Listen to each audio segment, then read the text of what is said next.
Hi my loves, welcome back to another episode of Radical Radiance. This one is a beautiful conversation actually, because it came from a friend that was here in Oroville with me. We first started doing Kalari together in February last year, so we've stayed connected, and every time I'm here she comes down and we train together, which is so lovely. And I was just chatting to her one morning while we were having coffee and just saying like, what would you like more of on the podcast? And so she very obligingly gave me some beautiful suggestions. And she asked me, why is it that you are so connected to nature and you put so much emphasis and you spend so much time, very intentional, dedicated time in nature, or specifically connecting to different elements of nature? And she reflected certain things back to me, which was super interesting. We obviously do Kalari together, which is a very, very, very grounded, earthy practice, which I love because I have such a tendency as a Pisces to just be floating in other worlds. So I need a lot of practices that ground myself and bring me back to earth and to keep me grounded. And Kalari is definitely a practice of that. We practice in a pit with red clay. You end up completely covered in red clay. Any of you that follow me on Instagram always see these pictures on my stories when I'm here of clay all over. You end up with it all over your face somehow, on your forehead. It's all over your legs, all over my arms. I always have a shower and I think I've gotten it all off me, and then my towel ends up completely red anyway. So there's clay everywhere. And the practice is always barefoot, which we were also discussing. The practice of being so connected to the ground and like very much interacting with the clay with your foot. You're gripping the ground so firmly with your feet because it's obviously the foundation of your stability in the practice. So that's one of the elements that we spoke about just in passing. That was one of the things she reflected back to me. And we were going to the Matrimandir here together, which is this beautiful golden orb that you can meditate in Oroville, which has a very specific energy. And there's little chambers like petals that you can go to afterwards, and there's beautiful gardens outside that you can also spend time in. And each time I have my own rhythm of what I like to do. But this time I added something to the rhythm that I didn't know about last time, which was that there is also a crystal garden behind the Matrimandir, and it has this kind of like Zen garden that has the stones are like raked in that beautiful different patterns with big clusters of, like enormous clusters of quartz crystals, like far bigger than my arm span. And then there's 3 benches around this garden. So the benches are enormous slabs of this kind of honey citrine quartz. It's a really golden, sparkling golden color. Big ones. I can lay on it with my full body, and it takes up my whole body. I can put my whole body on it. And one of the benches is always in the sunshine in the morning if the sun's out. So I would meditate in the chamber, and then I would always go to the goodness chamber afterwards, which is beautiful hot pink color that I love so much. And then from there, I added to the ritual to go to this crystal garden and to lay on that slab of golden quartz in the golden sunshine, which I cannot express to you how it feels in my being, that sensation of laying on that crystal in the sunshine, like soaking up the warmth from the crystal, the feeling of the crystal with the warmth of the sun, and being in the middle of that and just feeling it like permeate every single part of my being, far beyond my physical body. And she knows that we always laugh that I'm obsessed with the sun, because she's also not so interested in being in the sun. And she was like, why are you always like going to that crystal garden to lay in the sun? Why are you always in the sun? Why do you always want to be outside? Why do you want to be as close to nature as possible, if not always in nature? Why do you spend so much time walking outside? All of these questions that she had for me, which it's so interesting because when something is just normal for you, you don't question it at all, right? I'm like, oh yeah, those are just things that I do. But when I have to try and articulate to somebody why specifically it is that I have those practices or these habits in my life or preferences in my life, then I have to be able to understand what difference they're making in my own life, in my own being, and then be able to somehow articulate them. And why is it that I would be so almost addicted, I would say, to some of these rhythms of nature? The water, of course, the ocean, like So much. I organize my entire life around being close to the ocean. And I have clients as well. Actually, quite a few of my clients have ended up relocating close to the ocean. And it's one of the most life-changing things that you can do. I reckon, hands down, one of the easiest transformations you can make in your life is just to live near the beach. It impacts every single part of your whole life and your whole self.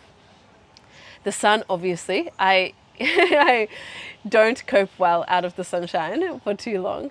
The open air, the space, the earthiness of like being able to practice barefoot, being able to be connected to the ground, having practices that connect me to the ground, walking in the sand, walking on the grass, being on the grass, all of these different things. Feelings of spaciousness, connecting to the ether, connecting to the air. But why? Why? And that was what her question was to me. Why? Why? And the thing is, I think, that we are completely, as human beings, we are rhythmic beings. We operate on 1,000 different types of rhythms, most of which we aren't sensitive to at all. We can't sense at all. And of course, nature is also completely rhythmic. It's cyclic, it's completely alive and dynamic, just like we're completely alive and dynamic. And the power of nature is in the power of rhythm. And the power of our own aliveness is also in the power of rhythm. And I think the reason that I feel so drawn to nature and being in natural elements and being in places like the sun, being next to the ocean, being in places where I can experience the rhythm of nature, which is much slower than our normal natural human rhythm, especially the normal natural human rhythm of being like living in a big city or being back in Melbourne or any of these kind of things.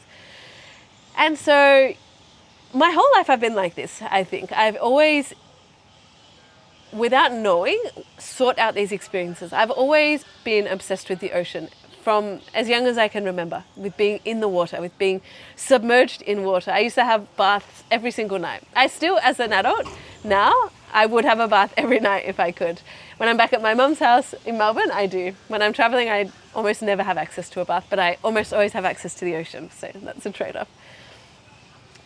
And I would be so sensitive to different changes in the weather, the way that different weather patterns would make me feel, the way that the sun made me feel, the way that thunderstorms make me feel, the way that I can feel a thunderstorm coming long before it comes. Like in the morning, I can feel if there's going to be a thunderstorm that night because the air feels different. There is like this electricity in the air and it creates this electrical sensation almost in my blood, I would say. This resonance within myself that recognizes the rhythm of the weather patterns of nature in that way. And so somehow it just has become very, very intuitive that I've set up my life around these natural, to be as close as possible to as many rhythms of nature as I can. So the ocean and the tide of the ocean, that rhythmic, first of all, the ocean going in and out with the cycles of the moon, but also just like the lapping sound of each wave on the shore. And I love this so much about Hirikitiya, about living in Sri Lanka, was that basically no matter where I was, I could still hear that sound in the background. The place where I would have coffee and work in the morning, I could see and hear the ocean. In my room, in my bathroom, I could hear the ocean. When I would be reading or researching things in the afternoon, I was next to the ocean, I could hear the ocean. All of my walks were following the loop of the ocean. Places that we would go for dinner were always by the ocean. So my whole life there, I had access to this constant background rhythm. Just ebbing and flowing constantly. With so much more connectedness, just because of being outside so much more, to the rhythm of a lot of different things. The rhythm of the sun rising and setting. And I would be awake with the sunrise and I would go to bed, to be honest, not that long after the sun set. Normally the sun would set by like 6:30. I would either cook dinner or have dinner and then be in bed by like 8 o'clock and then be asleep not too long after that. So it was really like having an awareness of this and being able to see the moon a lot, because I would be outside when it was dark. I would be like out getting ingredients for dinner, meeting friends for dinner. I was so aware of the phases of the moon because I could see the moon. I would walk back and forth along the beach to get to my room or to get to where I was going to dinner. And I could see the moon. In the cities, I have much less awareness of what the moon is doing because I'm just not paying that much attention, or you can't always see it because it's polluted or smoggy, and I just have much less awareness of that. And then all of these other rhythms as well. The rhythm of life and death, of flowers growing and decaying, of fruit blossoming and becoming fruit and then falling down and rotting, of animals living and dying constantly, being so much more exposed to dead animals there as well. As for some reason, there was just a lot more of them than you would ever see in Melbourne. And then things like just also being able to see so many more of the stars at night and little clusters of like galaxies very, very, very far away because there was so much less light pollution. And so even just having more of an awareness, quite peripherally, but of a rhythm of the cosmos, of a rhythm of the Earth going around the sun, of a rhythm of our galaxy moving around other galaxies.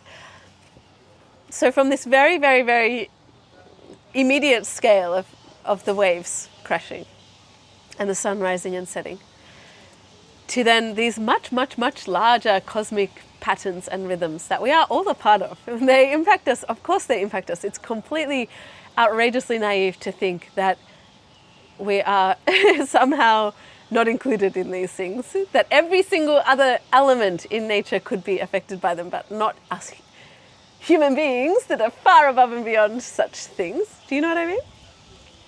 I really feel that. And then of course, like the more I was exposed to the rhythms of these things outside, in nature, in life, the more I became aware of my own internal rhythms, both ones that I was creating for myself and ones that are just very naturally a part of us. So of course, we have the rhythm of our breath, our inhale and our exhale. And where in the body is it coming to? Is it just here? If we're living like a very fast-paced, adrenaline-filled life, our breath doesn't come very far down. Or is it a little bit deeper? Is it into our belly, into our womb space, beyond that? And of course, the awareness of our heartbeat, which is an extraordinary thing to have awareness on that as much as possible throughout the day, is to really, really transform the rhythm of your life. And where in your body can you feel your heartbeat? Of course, you can feel it in your chest. And where else can you feel it? You can feel it behind your eyes. You can feel it in your head. You can feel it again in your womb. You can feel it in your abdomen. You can feel it in your legs. You can feel it in a lot of different spaces in your body. And to feel reverberations of things in different spaces of your body, reverberations of sound, reverberations of humming, your breath again, your heartbeat again, all of these different cycles and rhythms within our own body. And then of course, other very familiar cycles, the cycles of eating and drinking, the cycles of waking up and going to sleep, the cycles of feeling very awake and alert in our body and feeling more tired, the feelings of cycles of socializing and not, time alone, time socializing, the cycles of habits at specific times of the day, which we can also, and it's a beautiful practice to have these very intentionally, to be creating rhythms and cycles in our day that we can find ourselves in. So waking up at the same time, meditating at the same time, same sort of meditations to create depth in exploration in your being, and connecting again to these rhythms of your breath and your heartbeat and rhythms beyond that as well in your body while you're doing these practices. Physical practices where you get to again explore these things. What does it feel like to have rhythmic expansion and contraction in your body through a movement practice like yoga, like Kalari, like running, like going to the gym? What does it feel like to have rhythmic expansion and contraction and be looking for space and looking for strength, looking for power and looking for relaxation within your body in different parts of your day in different practices?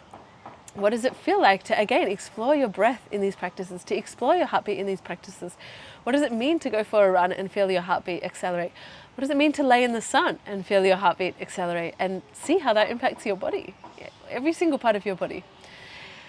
And so I realized that the more time I spent in nature, the more sensitive I was becoming very, very, very naturally, without applying any kind of force to it, to the rhythms of my own being, the rhythm of my own nature within the grander scheme of nature. And the more I spent time doing that, the more I felt less alone in the world. The more supported and held I felt by something so much bigger than me.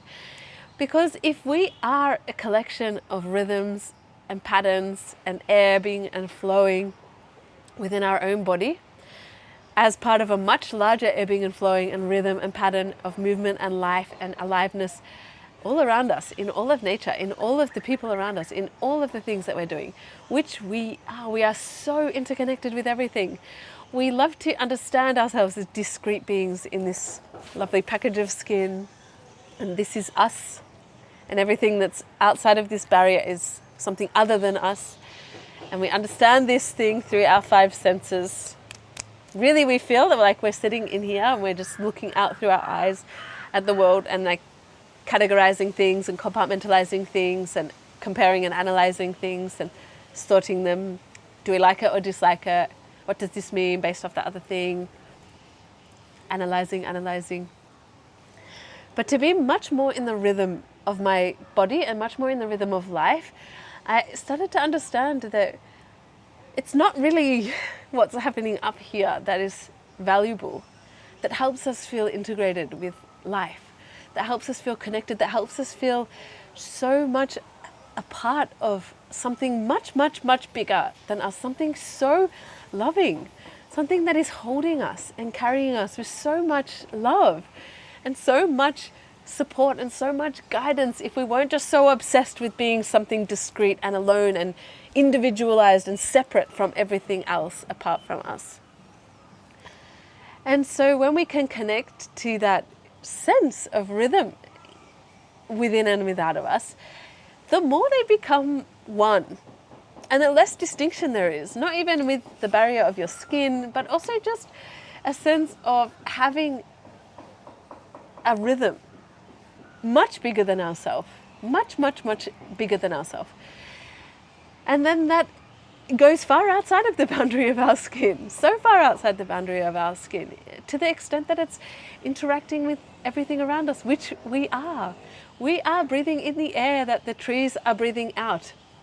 We are absorbing light from a sun that is 150 million kilometers away from us. And that light is traveling all of that distance through space and time to land on our skin when we're laying in the sun, so that we can absorb it. And it's not just laying on our skin, it's penetrating all of the areas of our being, outside of our skin and far within our skin. And it's the fuel for every process within our body. We would not be alive without our sun giving us light from all of those thousands of millions of kilometers away. And every single piece of food that we ingest, every single interaction that we have with another human being, we are absorbing them and they are absorbing us.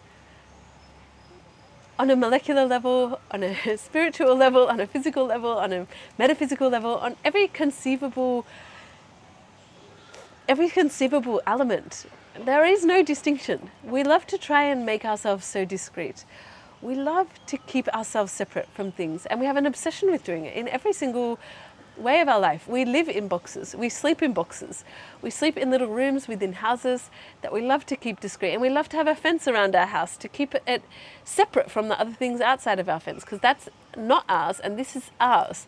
This is our land, this is our property, this is our house, this is my room, and I will go in my car, which is my little box, and it will be discreet from the rest of the world because it has air conditioning, so I don't have to breathe the air outside of me, and I don't really have to exert any energy or interact with my environment to get to where I'm going, to then be in another box maybe where I'm sitting in a cubicle in a bigger office in a bigger building. And we have such an obsession with being discreet and creating separation and creating other than us and us. And we are so lonely in this. We are so alone. And we wonder why we're so alone. We wonder why we feel so lost. We wonder why we feel so separate. We wonder why we feel so confused about what our purpose is in life. We wonder why we feel disconnected. We wonder why life doesn't feel meaningful. We wonder why we have no sensation. and we can't feel things anymore, and we feel numb. And not only do we feel numb, but we're also numbing all of the rest of the parts of us as well, because when we're out of rhythm with life, we have to create other sorts of rhythms to soothe ourselves. So we create rhythms that we then hate and we resent ourselves for. We hate the fact that we come home from work and we go on the couch and eat a bag of crisps and scroll on TikTok for an hour because we've been so stressed and depleted at work. And of course we know we're supposed to go for a walk, and of course we were meant to call our friend, but all we have energy for is to sustain ourselves with this other rhythm that is soothing us in some way and providing us some sense of comfort, but really it's just numbing us even more.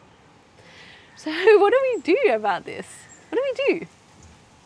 And the answer, just to me, in my own experience, just purely speaking from my own experience, is to put myself so much as possible back into a larger rhythm than myself, so I can discover my own rhythm within a larger rhythm. Because we understand things through context. Human beings are creatures of context and relationship. We only understand things through relationship. So instead of experiencing ourselves as discrete human beings just operating in isolation, not in relationship to anything other than the boxes that we've put ourselves in, why don't we start to dissolve those boundaries a little bit? Because they're arbitrary anyway. They're made up anyway. They don't actually exist. And we're so uncomfortable within them. So you may as well be uncomfortable outside of them for a little bit until you adjust to the new rhythm, which you will.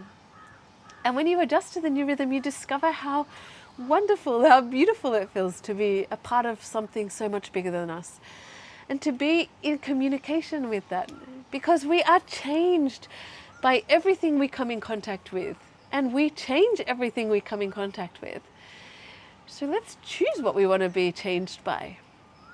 And that's why I so purposefully put myself in these places, in these situations of nature where I let myself be in interaction with nature, and it feels like communication.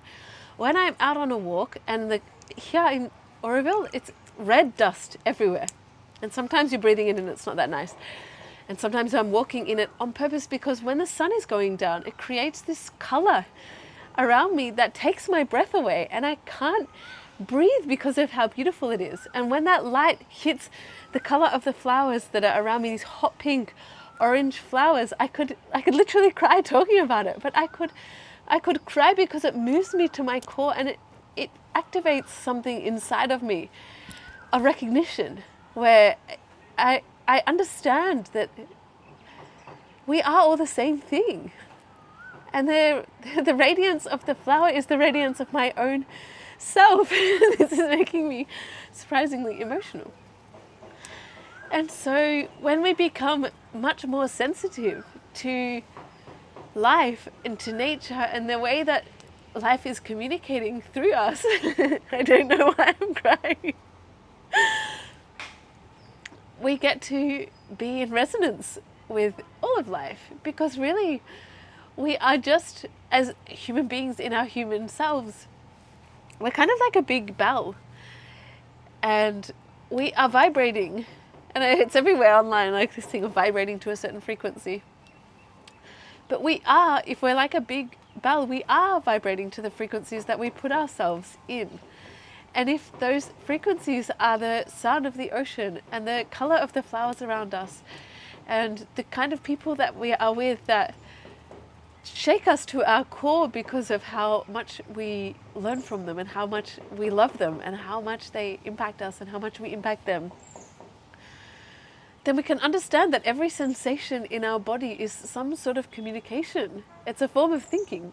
And the state of our body's energy, the state of this resonance of this bell, is the state of our being. It's the state of our mind. It's the state of how much enjoyment we can get out of our life, how much clarity we can bring to our life, how much love and freedom we can experience.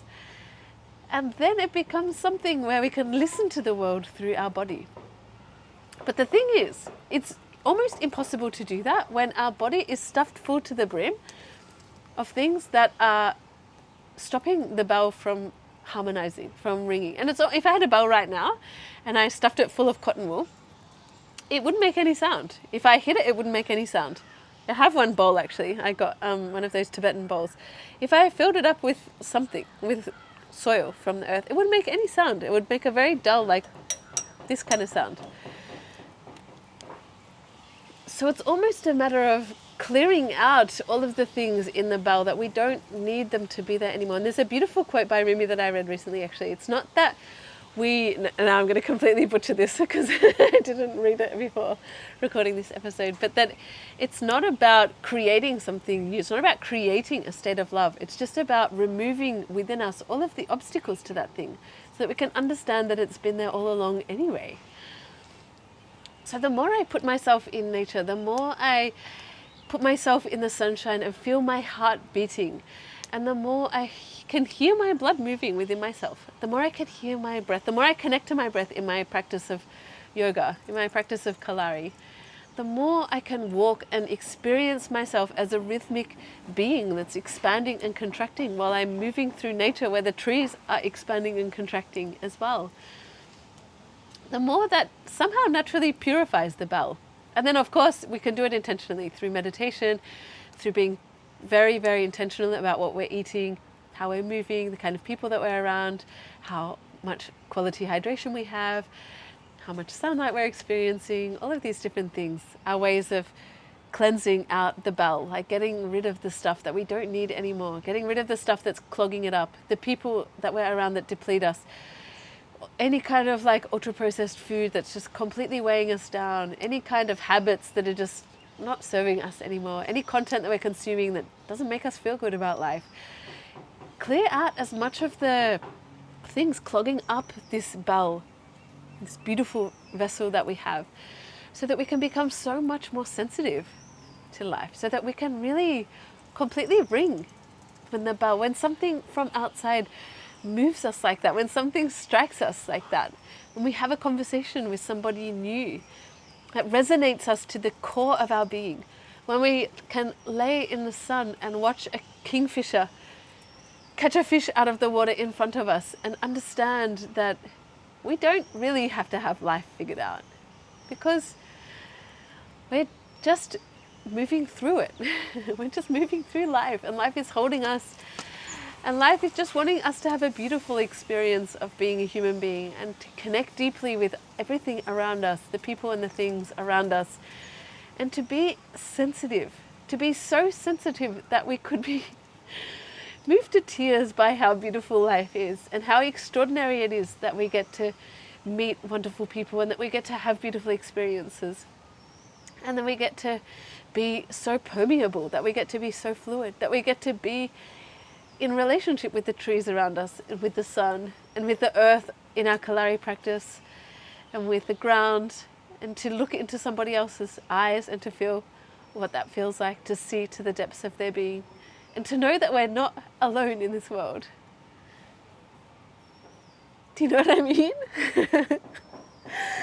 And so it's almost like, I had this analogy the other day coming to my mind, which I loved so much, of that it's like the ocean, and it's like being a fish in the ocean and trying to think that we have to work so hard to move, and we think that we're pushing all of the water around us, and we think that we're exerting our force on the water around us, on the whole ocean, to get to where we want to be. But really the ocean is also moving us, and if we weren't so obsessed with forcing our way through life, forcing the water with our tiny little fins, like flapping our way through the water. And if we let the rhythm of the ocean carry us more, who knows where we would end up? Who knows the beautiful places that we would go to? And it's not to say that we can't have our own intentions, that we can't intend things, that we can't create beautiful things, that we can't be using our fins very artfully and elegantly to navigate to where we want to go to navigate to the experiences we would like to have, to navigate to people we would love to connect to navigate to habits and places in this world that we would love to see. But not necessarily to be forcing it with all of our exhaustive efforts. And of course we can be creative, but it's so much more beautiful to do it in the resonance with life, with nature, in harmony with all of the beauty around us. and all of the magic around us.